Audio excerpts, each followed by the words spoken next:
안녕하세요. 세상을 향해 선한 울림을 전하는 맑은 공명입니다. 안녕하세요. 린다 스윈들링의 우물쭈물하지 않고 영리하게 물어보는 법이라는 책을 소개해드리겠습니다. 이 책은 효과적인 질문을 통해 대화의 질을 높이고 상대방과의 소통을 원활하게 하는 방법을 제시합니다. 린다 스윈들링은 질문의 중요성을 강조하며 우리가 일상에서 자주 마주치는 대화의 순간들에서 어떻게 더 영리하게 질문할 수 있는지를 탐구합니다. 이 책은 단순히 질문을 던지는 것이 아니라 그 질문이 상대방에게 어떤 영향을 미치는지를 깊이 있게 다룹니다. 저자는 다양한 질문의 유형과 그에 따른 효과를 설명하며 독자들이 실제 상황에서 활용할 수 있는 실전 팁도 제공합니다. 특히 이 책은 직장 내 소통을 개선하고자 하는 직장인들에게 매우 유용합니다. 효과적인 질문을 통해 동료들과의 관계를 강화하고 더 나아가 팀워크를 향상시킬 수 있는 방법을 제시합니다. 또한 개인적인 관계에서도 상대방의 생각과 감정을 이해하는 데 큰 도움이 될 것입니다. 우물쭈물하지 않고 영리하게 물어보는 법은 질문의 힘을 통해 더 나은 소통을 이루고자 하는 모든 이들에게 큰 도움이 될 것입니다. 이 책을 통해 여러분의 대화 능력을 한층 더 발전시켜 보시길 바랍니다. 함께 이 책의 내용을 살펴보며 우리의 소통 방식을 변화시켜 보아요. 책 리뷰의 구성은 책을 읽으면서 꼭 기억해 두고 싶거나 공유하고 싶은 내용, 다른 이에게도 말해주고 싶은 내용들을 발췌해서 모아놓았습니다. 책을 읽을 때 줄을 그으면서 읽고 다시 읽을 때 줄 그은 부분만 다시 보는 느낌으로 모아두었습니다. 많은 도움 되시는 시간 되시길 바라며 리뷰를 시작하겠습니다. 제목 우물쭈물하지 않고 영리하게 물어보는 법. 프롤로그. 대답을 듣기도 전에 포기하는 당신에게. 지금에 만족하는가? 당신이 지금 삶에서 진정으로 원하는 것을 이루지 못했다면 요구하지 않았거나 혹은 원하는 것보다 못 미치는 기준에 타협했기 때문일 것이다. 자기가 원하는 것은 자기가 물어야 한다. 우리 딸 테일러가 4살 때 1위 학교 축제가 열렸다. 페이스 페인팅 부스를 발견한 딸아이는 얼굴에 나비 그림을 그리고 싶어요 라고 말했다. 남편은 좋은 생각이야. 자, 여기 티켓이 있어. 가서 나비 그림을 그려달라고 하렴. 엄마 아빠는 여기서 기다릴 테니라고 대답했다. 하지만 딸아이의 생각은 달랐다. 부스에 있는 사람에게 자기 대신 말해달라는 것이다.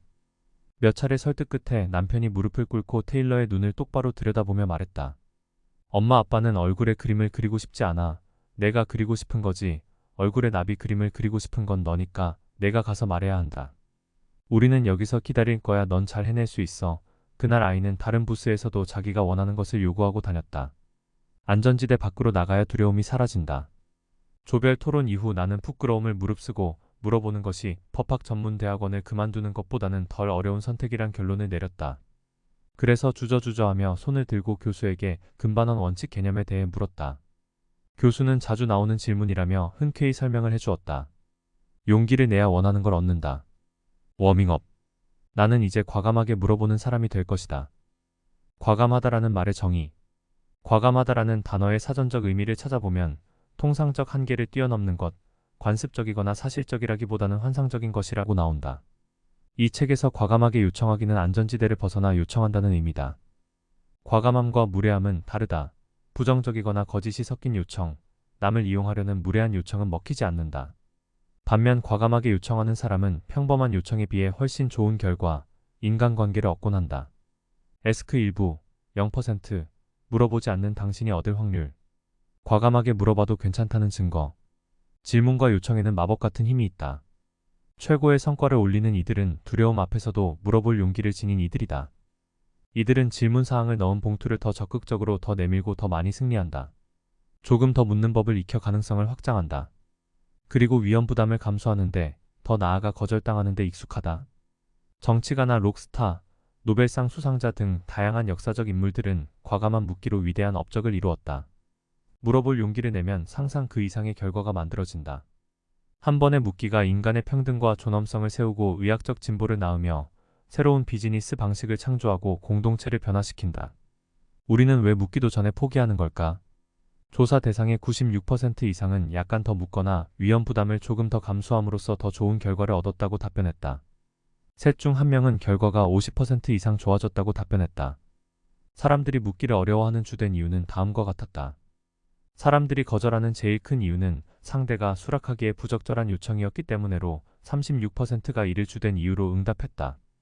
하지만 자기가 그런 이유로 거절당했다고 생각하는 사람은 4%에 불과했다.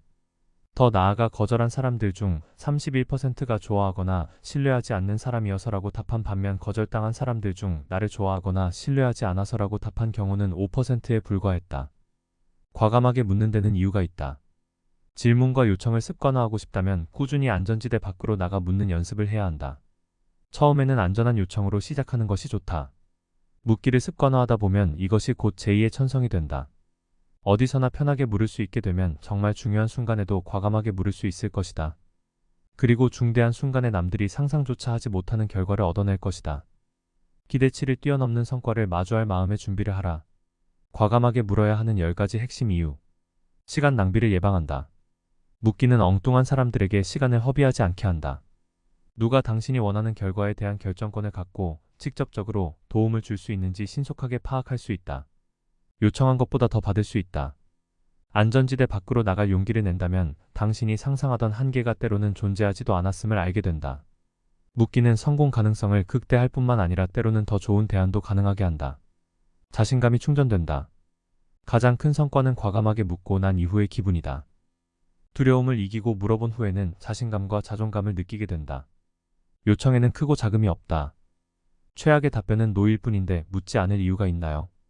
어떻게 된 질문을 해야 좋을지 모를 때에도 일단 묻기 시작해요. 대화를 하다 보면 예상치 못한 방향에서 원하던 답변이 나오는 경우가 많으니까요. 묻기는 나를 드러내는 것과 같다. 친밀감은 세련된 복장이나 말끔한 외모를 넘어서는 장점이다. 친밀감을 주는 사람의 특징은 다음과 같다. 자연스러운 미소와 시선, 힘있는 악수와 예의 바른 자세, 상대가 편하게 말하도록 유도하는 태도, 주의를 집중시키는 발표 방식, 긍정적인 몸짓 언어, 정확한 문법과 발음, 이메일과 전화 등 소통 채널에서 시의적절한 답변, 상대가 내 질문에 귀를 기울이게 하려면 영리하게 묻기 전에 필요한 것들, 자신의 감정 파악하기, 질문이나 요청을 강력하게 만드는 첫 번째 방법은 자신의 장점을 잘 알고 이를 활용하는 것이다. 자신의 감정 받아들이기. 당신이 갖고 있는 어떤 강점을 누군가 알아봐 주었다면 사실로 받아들여라.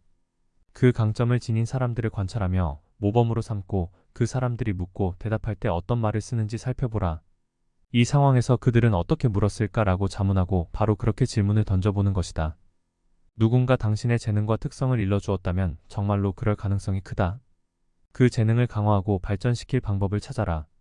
내가 가진 개성의 긍정적인 면을 발견하기. 다정함을 친절하고 친밀함으로, 수다스러움을 의사소통의 달인으로, 수줍음을 경청하고 배려가 많음으로, 공격적임을 단호하고 용감함으로, 지배적임을 결단력 있는 리더로, 소심함을 분석적이고 치밀함으로, 과민함을 직관력이 좋음으로, 자신의 특징을 부정하는 대신 그 자질에 어떻게 적응하여 유익하게 활용할 것인지 생각하라. 없던 용기를 만드는 연습 전략. 자신 있게 묻고 싶다면 연습하라. 회의에서 제대로 주목을 받지 못한다면 일어서서 말하기. 일어서면 목소리에 힘이 들어가고 에너지도 올라간다. 모두 앉아있을 때 혼자 일어선 사람을 주목하지 않기는 힘들다. 가능하다면 화이트보드나 차트 앞으로 걸어가 요점을 시각적으로 제시하라. 이렇게 하면 왜 굳이 일어섰는지 설명되고 공격적으로 보일 위험이 줄어든다. 가장 힘있는 사람의 몸짓을 흉내내기. 이런 사람은 똑바로 서서 사람들과 분명하게 시선을 맞추고 몸짓으로 핵심을 전달한다.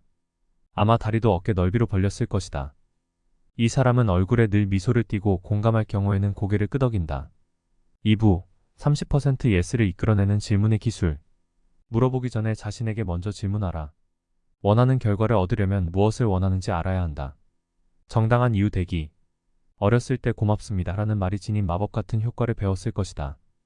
묻기에 있어 고맙습니다처럼 마법 같은 효과를 발휘하는 말은 바로 왜냐하면이다. 부탁한 후 왜냐하면을 덧붙이면 긍정적인 답변을 얻을 확률이 대폭 올라간다는 연구도 있다. 복사 대기줄에 끼어들며 그냥 양보해달라고만 했을 때는 성공 확률이 60%에 불과했지만 왜냐하면을 덧붙이자 성공 확률은 94%로 높아졌다. 왜냐하면 다음에 따라오는 이유는 중요하지 않았다. 제가 좀 급해서요 든 제가 복사를 해야 해서요 든 끼어들기에 성공 확률이 높아지기는 마찬가지였던 것이다. 대답하기 쉽게 질문하면 된다. 수락하기 쉽게 물어야 한다. 이런 말이 있다. 손쉽게 딸 수 있는 열매를 찾아라. 굳이 사다리를 놓지 않고 손만 뻗는 편이 쉽지 않겠는가. 열심히 일한 것에 비해 보상이 터무니없이 적을 때에만 무언가 요청할 수 있다고 생각할 필요는 없다. 열심히 노력하지 않았음에도 성공을 거두었다면 그렇게 받아들이면 된다. 모든 성과가 어려운 도전이나 힘겨운 노력의 결과인 것은 아니다. 물어보는 타이밍이 중요하다. 통화할 타이밍은 언제일까? 통화하기 괜찮으신가요? 라고 묻는 등의 방법으로 상대에게 결정할 기회를 주어야 한다. 친절하다고 지는 것이 아니다. 친절은 약함이 아니라 강함의 표시다.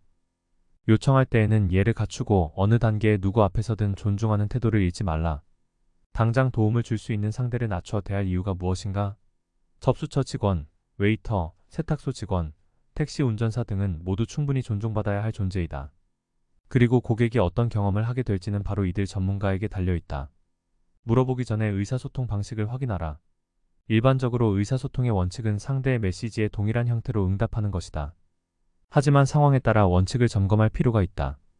상대에게 어떤 형태의 의사소통을 선호하는지 물어보라. 이메일, 문자, 전화통화, 직접 만남 중에 어떤 방식의 소통을 원하시나요? 어떻게 연락드리는 것이 제일 좋을까요? 싫어하시는 방식이 있나요? 연락이 잘 되지 않을 때는 누구를 통하면 좋을까요? 신뢰를 주는 질문은 진짜 목표를 드러내준다. 질문을 잘하기 위해 무엇이 필요한가? 왜로 시작하는 질문 피하기.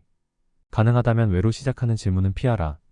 왜는 해결책보다는 문제에 초점을 맞추기 때문이다. 왜를 들은 사람들은 자기 입장을 정당화하고 방어하게 마련이다. 왜 질문을 하지 않으면 내가 그렇게 말했으니까 라는 식의 대책 없는 답변도 피할 수 있다. 침묵을 적절히 활용하기. 물은 후에는 상대가 대답할 시간을 줘라. 생각을 정리해 말하기까지는 시간이 필요한 법이다. 침묵이 어색하다고 괜한 소리를 늘어놓지 말라. 답을 듣기 전에 질문을 취소하지 말라. 당신은 그 문제를 생각해 보았지만 상대는 완전히 처음일 수 있다. 합당한 답변을 생각할 수 있도록 몇 가지 방법을 보자. 평온한 마음으로 침묵하는 방법을 연습해 둘 필요가 있다. 속으로 숫자를 센다. 상대가 생각할 시간을 주는 것이 중요하다는 점을 기억한다. 통화 중이라면 혀를 살짝 깨물고 기다린다. 호흡에 집중한다. 편안하게 이완된 호흡을 한다. 상대방의 몸짓 언어를 관찰한다. 생각만큼 오래 기다리게 되지 않으리라는 점을 기억한다. 3부 70% 아직도 물어볼 용기가 없는 당신에게 필요한 것들. 작은 것부터 물어보는 습관. 완벽한 묻기를 목표로 삼으면 묻기 연습을 하지 못하게 된다. 과감하게 묻기는 언제나 물으라는 의미다.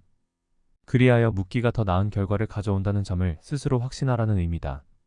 두렵다면 잠깐 멈추어도 좋다. 두려워서 입이 떨어지지 않는다면 잠깐 멈추는 시간을 갖기. 뜻밖의 묻기나 요청에 놀라 뭐라 대답할지 알 수 없는 경우에 처해 보았는가? 새로운 요청에 당장 대답해야 할 필요는 없다. 먼저 생각할 시간을 얻고 답변을 고민해도 좋다. 상대에게도 감정을 가라앉히고 다시 생각을 정리할 기회를 주는 것이다. 함께 의논할 사람들을 모으기 위해서든, 새로운 정보를 처리하기 위해서든, 추가 정보를 찾기 위해서든, 그저 숨을 돌리기 위해서든 잠깐 머무는 것이 좋다. 성급하게 답변하는 대신 휴식 시간을 가져라. 그런 시간이 생기면 스트레칭을 하거나 잠시 바깥으로 나가 걷거나 화장실에 다녀오거나 물 한 컵을 마시거나 심호흡하라. 이 멈춤의 시간을 자신의 정돈하고 생각을 모을 시간으로 활용하라. 때로는 박차고 나와야 할 때도 있다. 하지만 생각해야 할 때가 훨씬 더 많다. 멈춤 시간을 얻기 위한 묻기의 예는 다음과 같다. 잠깐 쉬어야겠어요. 10분 후에 다시 의논할까요? 문제를 제기해줘서 고마워요. 저도 충분히 생각하고 답변하고 싶군요. 내일 오후에 다시 만나면 어떨까요? 꽤 중요한 문제이니 다른 일정이 없는 시간에 논의하는 게 좋겠어요. 오늘 오후 3시에 다시 와주겠어요? 자신이 아닌 남을 위해서 물어보는 건 편하다. 자기 이익을 위해 물어보는 일은 이기적일까? 질문이나 요청의 최대 난관 중 하나는 자기 이익을 위해 묻는 것이 이기적이지도 않고 남을 속이려는 시도도 아니라는 깨달음을 얻는 것이다. 당신은 그저 할 수 있는 최고의 거래를 시도할 뿐이다. 그럼에도 자신을 위해 무언가 얻어내고 싶어하는 것은 잘못이라는 인식이 널리 퍼져 있다. 남을 대신해 물을 때 발휘하게 되는 바로 그 뜨거운 열정을 자신을 위해 물을 때에도 적용하라. 앞서 언급했듯 대다수의 응답자들 전체의 3분의 2는 남에게 혜택이 돌아갈 때 더 편안하게 물을 수 있다고 답했다. 4부 100% 영리한 요청은 100% 기회를 만든다. 요청의 달인은 그냥 요청하지 않는다. 아는 척하지 않기. 의사결정자들은 아는 척하거나 발뺌하는 상대를 정확히 알아차린다. 답을 다 아는 척하지 말라. 할 수 있는 만큼 준비하라. 대답할 수 없는 질문이 나왔다면 모르겠습니다 라고 말하면 된다. 더 나아가기 전에 반드시 답해야 하는 질문인지부터 확인하라. 모르겠습니다. 결정을 내릴 때 이 정보가 중요한가요? 저는 모르는 일입니다. 이런 문제는 생각해 본 적 없어서요. 일단 그 답을 알아올까요? 아니면 다음 말씀을 드릴까요? 내용을 확인하고 대답을 가져오겠다고 약속하기에 앞서 먼저 그 정보가 정말 중요한지 확인하라. 의사 결정에 활용되지 않을 자료를 찾느라 귀중한 시간을 낭비하지 말라. 예상 밖의 일이 터졌을 때 던져야 할 질문. 우선 대응 시간을 벌어야 한다. 어떻게 답변해야 할지 모르겠습니다. 제 입장이라면 어떤 질문을 던지시겠습니까? 처음 듣는 이야기입니다. 조금 더 상세히 말씀해 주시겠어요? 충격적인 소식이군요. 우리에게 가능한 선택지는 무엇인지요? 상대가 묻기에 적응할 시간을 주어라. 애쉬트는 상황 변화에 대해 드러내놓고 화를 내지는 않기로 했다. 자신이 얼마나 많은 음향 영상 장비를 다뤄보고 해당 장비를 선택했는지 입씨름도 하지 않기로 했다. 대신 어떻게 이 상황을 해결할 수 있죠? 이건 이번 이벤트를 위한 최적의 장비고 이벤트의 성공 여부가 여기에 달려 있습니다. 라고 물었다. 그러자 서류를 작성하고 해당 장비 제작사에서 필요한 보험 가입을 완료하면 거래처 목록에 넣을 수 있습니다. 라는 답변이 나왔다. 상대방을 침착하게 만드는 묻기 전략. 긴급 상황 혹은 고도의 스트레스 상황도 묻기를 통해 통제할 수 있다. 경찰, 의료인, 소방관 등은 다쳤나요? 어떻게 된 상황인지 보셨나요? 건물 안에 다른 사람들이 있나요? 해주실 말씀이 있나요? 등을 묻는다. 스트레스 상황에 처한 누군가와 대화하고 있다면 일단 묻기를 통해 필요한 정보를 얻어내라. 상대는 대답을 하면서 침착해질 수 있다. 대답하려면 대화에 집중하며 생각해야 하기 때문이다. 얼버무리거나 답변을 거부하면 어떻게 할까? 모든 질문에 대답해야 하는 건 아니다. 돼지와 몸싸움을 벌이지 마라. 묻기의 경로를 조정하는 방법. 요청할 때 최후 통첩 등의 괜한 술수를 쓰지 말라. 일단 큰 요청으로 시작해 조금씩 물러나라. 반대로 조금씩 큰 것을 요구한다면 상대가 짜증을 내며 떠나버릴 위험이 있다. 섣부른 속임수는 필요 없다. 상대가 어떻게 나오든 존중하는 태도를 유지하라. 상대의 불량한 행동은 결국 자승자박이 될 것이다. 5부 120% 최고의 협상가에게 배워야 할 것. 모두에게 통하는 방식은 세상에 없다. 상대를 더 잘 알수록 더 좋은 관계를 맺을 수 있다. 상대의 삶에 대해, 배경에 대해, 업무에 대해, 관심사에 대해 물어보라. 그 대답을 통해 어떤 생각을 많이 하는지, 어떤 선택을 내리는지, 정보를 어떻게 처리하는지, 무엇을 중시하는지 파악할 수 있다. 요청을 할 때는 어떤 의사소통 방식이 상대에게 가장 효과적일지 고려하라. 상대가 반응하는 모습을 관찰하라. 특정 의사소통 방식을 선호하는 것이 드러났다면 거기 맞춰 접근할 수 있다. 논리와 관계 중 무엇을 중시하는지, 내향적인지 외향적인지 이해하고 나면 의사소통과 관계 맺기가 더 쉬워진다. 기억하라. 한 가지 묻기 방식이 언제나 통하는 것은 아니다. 의사소통하고 요청하게 될 때 모두에게 들어맞는 방식은 없다. 동일한 사실, 수치, 조직이 관련된 요청이라 해도 의사소통 특징이 서로 다른 다양한 사람들이 관여하게 마련이다. 요청의 달인이 전하는 17가지 조언. 설명 요구하기. 상대가 말을 많이 하면 할수록 당신은 유리하다. 충분히 설명을 요구해야 한다. 상대가 어떻게 그런 결론에 도달했는지 물어보고 질문을 통해 상대의 동기와 이해관계를 파악하는 과정은 매우 중요하다. 묻고 또 물어라. 이것으로 우물쭈물하지 않고 영리하게 물어보는 법 책 리뷰를 마칩니다. 먼 곳까지 함께 해주셔서 감사드립니다. 세상에 전하고 싶은 책을 만나면 다시 또 찾아뵙겠습니다.